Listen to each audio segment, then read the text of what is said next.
Hello, welcome to 8.9 News. I'm Costain. FAI Farms is an organic and regenerative farm based in Oxfordshire, producing beef cattle for the UK market.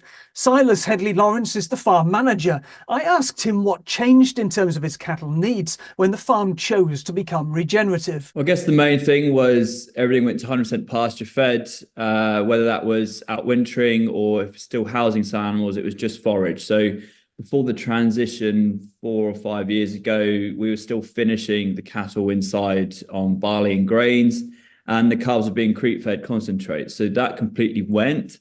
There's obvious kind of nutritional differences there, both what the animals are getting, but also how the animal might look with that change of diet. So naturally, we started thinking a little bit more about how the genetics and the type and the look of the animal would suit this slightly different system that kind of remove those higher energy feeds. When you started developing your regen herd genetics, were you more focused on the outcomes that you wanted or on breeding for particular traits and characteristics that you thought would help? I guess the main two things, because they are intrinsically linked with everything else, is the body condition score of the cow and the grass conversion efficiency. So when you remove cereals or creep feed or higher energy kind of supplements, if you like, animals that don't perform without them show up quite easily. And it's generally those kind of taller, leggier, bigger framed animals, which were in a herd and there still are some.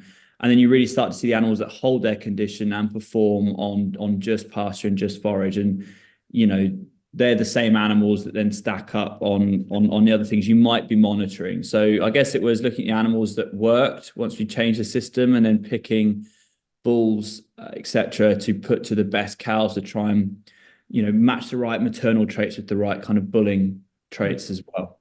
So it's a smaller frame animal that you're after. Exactly. It's that, you know, that kind of little short, fat, round animal, big big brown gut is a good indicator. You know, it's really those animals as well that, again, that hold that condition throughout the year. They don't just look great in the summer, they look great in January and February as well.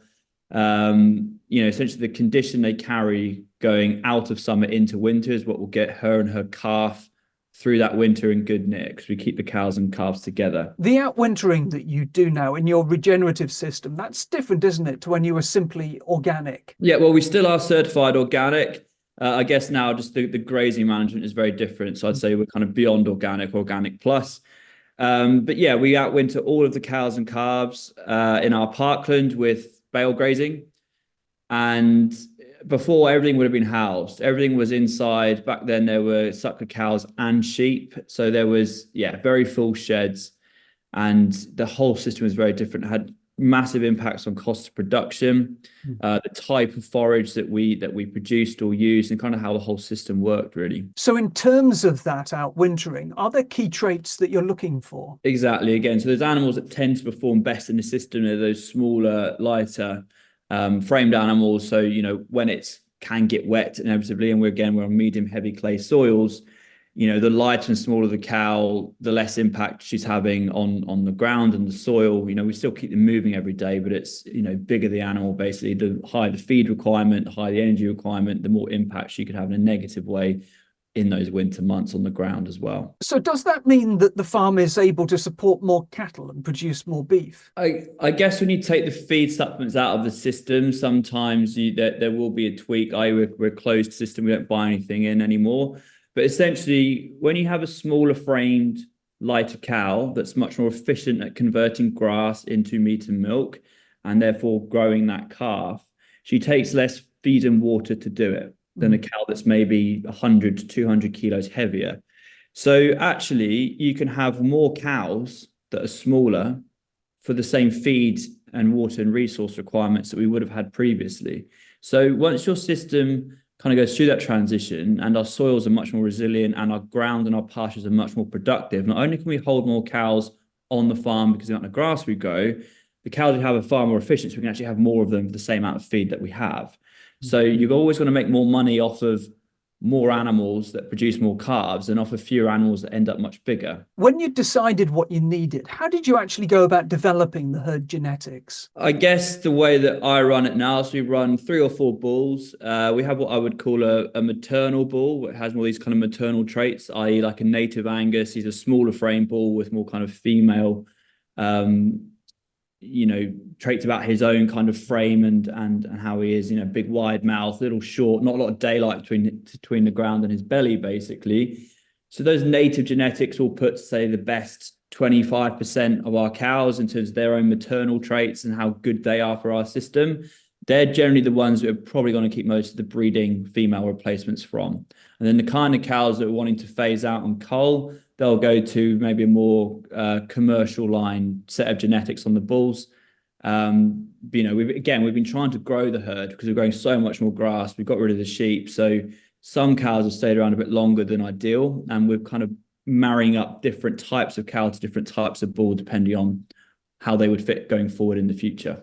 And are these bulls that you own, that you're keeping on the farm continuously, or are they rented in, or are you buying semen straws at all?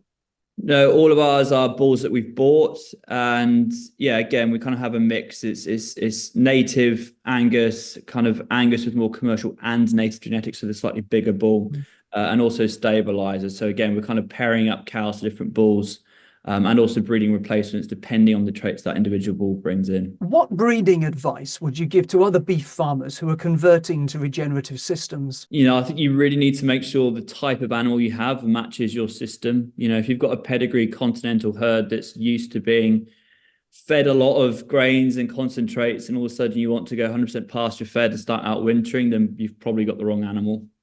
And again, it's amazing how your cows can perform and how quickly the epigenetics and the offspring evolve and get better and better each year when you really get the management right in your system and it brings out the most desirable traits in your animals.